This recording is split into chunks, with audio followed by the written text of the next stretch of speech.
North Carolina has its own battle with former President Donald Trump and whether he should be on the ballot. Tonight, a Democratic lawmaker is preparing to file a bill to give state election officials clear authority to remove presidential candidates. Our Capitol reporter Michael Hyland live in Raleigh. And Michael, Republicans say that will never happen.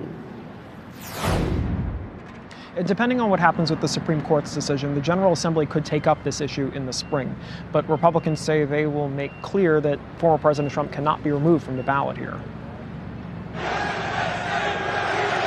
As the U.S. Supreme Court considered the decision in Colorado to remove former President Donald Trump from the ballot, Democratic State Senator Jay Chaudhary said he wants to give election officials in North Carolina the same power. It's about whether someone who's engaged in an insurrection should be on the ballot running for president of the United States or not. In December, the State Board of Elections heard a challenge to Trump's candidacy, citing the insurrection clause of the 14th Amendment. But board members questioned whether they even had the authority to remove any presidential candidate from the ballot. Senator Chaudhary will file this bill next week, making clear the board can do that, not just under the insurrection clause, but other issues of eligibility for presidential candidates. For me, it's really about upholding the Constitution. It has nothing to do with what party you're a member of. And I would imagine that the public outcry would be huge, and I imagine the legislative response would be very, very quick and very significant. Republican House Speaker Tim Moore, who's running for Congress, says if anything, the General Assembly will clarify the State Board of Elections has no power to remove candidates under the 14th Amendment. He'll file a bill if the Supreme Court does not resolve that issue. We need to always be prepared to make sure that at the end of the day,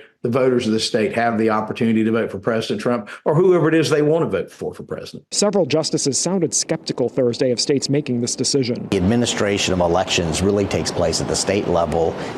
The bill that I have proposed is very consistent with that.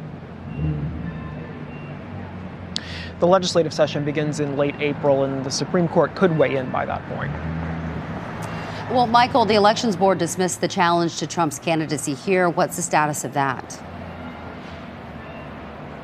The man who filed that, he's a former attorney named Brian Martin. He then went to Wake County Superior Court, asked them to weigh in to say, well, what can the board really do here? But ultimately, when I talked to him about this, he said this issue had to get to the U.S. Supreme Court because he did not feel like you could have a situation where you've got one state saying, yes, former President Trump can be on the ballot, and another state saying, no, he can't. All right, Michael Hyland live for us tonight. Thank you.